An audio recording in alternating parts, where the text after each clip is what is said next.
స్వామివారిని దర్శించుకుంటే చాలు అనుకునే మనకి అదే స్వామివారిని 8 అడుగుల దూరం నుండి చూస్తే ఆ ఆనందం వెలకట్టలేనిది.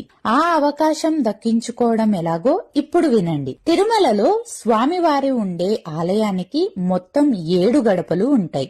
ఎవరైతే ఉచిత దర్శనం లేదా ఎస్ఎస్వి కోటాలో తీసుకున్న టోకెన్స్ గాని, 300 రూపీస్ స్పెషల్ ఎంట్రీ దర్శనం టికెట్స్ గాని, సుపథం ద్వారా వెళ్లే వాళ్ళు గాని, సీనియర్ సిటిజన్స్ కోటాలో వెళ్లే వాళ్ళు గాని 4వ గడప అయిన జయ విజయ గడప దగ్గర నుండి మాత్రమే దర్శనం చేసుకుంటారు. ఈ అన్నిటి ద్వారా దర్శనం చేసుకునే వాళ్ళకి స్వామివారికి వాళ్ళకి 70 అడుగుల దూరం ఉంటుంది.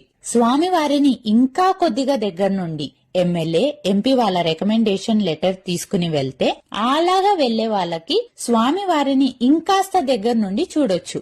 గడప పేరు రాములవారి గడప మేడ. ఈ గడప దగ్గర నుండి స్వామి వారిని దర్శించుకునే వాళ్ళకి దూరం 30 అడుగులు ఉంటుంది.